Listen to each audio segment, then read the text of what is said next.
Kikou les rennes, ça va? Bon, alors je vous explique un petit peu.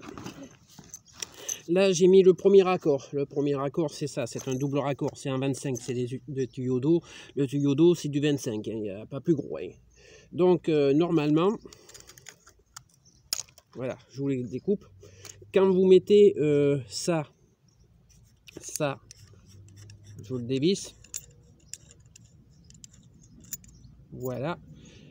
Il y a une sorte de petit manchon comme ça que vous insinuez dans le premier raccord, dans le premier tuyau. Et après, vous raccordez avec ça. Là-dessus, sur ça, sur le pas de vis, moi j'ai mis du téflon.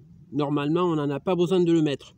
Mais je le mets étant donné qu'il sera enterré et bétonné. Donc j'ai pas envie de me casser les pieds, tu vois, de revenir, de casser pour dire ouais, j'ai une fuite. Ça va, hein. J'ai pris la fuite hier soir. Hop. J'ai pas envie de recommencer. Hein. Bon, tu vas me dire, avec un engin, tu coupes les trucs, ça arrive. Alors, tu vois, attends, on va le mettre un peu plus bas. La caméra. Ça, c'est du direct, hein, les filles. Donc, j'ai mis mon téflon autour de l'écrou. J'ai mis ça en plus. Je mets ça. Alors, il y a une sorte de petite bague de laiton, parce qu'à l'intérieur, il y a une bague en plastique comme ça, noir, qui est obligatoire, sinon ça va enlever l'étanchéité de ton raccord. Après ça, tu le mets dedans. En fin de compte, tu l'insères. Il faut qu'il soit contre. Et après, tu mets le tout. Et après, tu vois, on ne voit pas grand-chose si on le voit dessus. Et après, tu le visses. Tu le visses. Tu le mets. Alors, évidemment, vers la fin, c'est un petit peu plus compliqué. Voilà. On va le mettre un peu plus bas. Alors, quand tu fais ça, il y a un truc tout con. Il faut que tu aies une clé plate comme ça, pour tenir ça, pour éviter que monsieur ne bouge. Et tu prends une clé multiprise pour t'en servir. Tu le mets sur 3e niveau, peut-être 4e, sur le 4e cran qu'il y a là.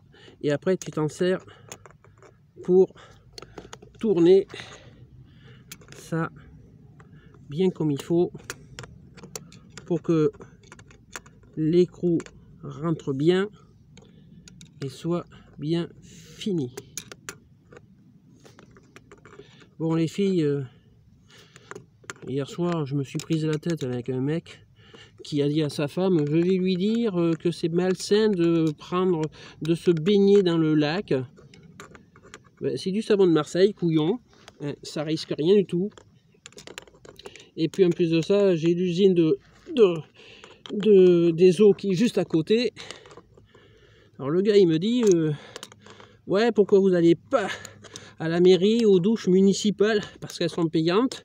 Et il y a toujours deux cons qui ont trouvé la sainte manie de venir le soir et de rester là pour regarder les gens se laver. Donc moi je me suis dit, je vais dans le lac. Et je suis bien contente. Et en plus de ça, à côté de moi, là où j'étais en train de me baigner, me doucher, me laver plutôt, j'arrivais à le dire. Excusez-moi les filles, je suis un petit peu fatigué. Je suis debout depuis 5 heures. Je profite de la fraîche pour pouvoir finir ce travail. Et j'ai un coup de peau extraordinaire. J'ai pas de soleil. J'ai du brouillard qui est arrivé. Alors ça me bloque le... Alors tu vois, tu vas voir quand on va remettre l'eau. On va rigoler, parce que quand tu remets l'eau, on ne sait pas s'il va y avoir une fuite ou pas. Parce que plus tu vas resserrer, plus l'étau à l'intérieur, la bague va serrer le truc. Voilà. Vous comprenez? C'est un petit peu le bordel. Bon, alors là, c'est le premier. Là, il est fini. Là, il est bien. Et j'ai celui-là aussi à faire. Donc ça va être vite fait. Et après, je regarde si je vais allumer l'eau pour savoir s'il y a des fuites ou pas. S'il n'y a pas de fuite, je remets tout en place. Et hop, c'est terminé. Voilà, sur ce, je vous laisse à bientôt les rennes qui sont. Bye bye.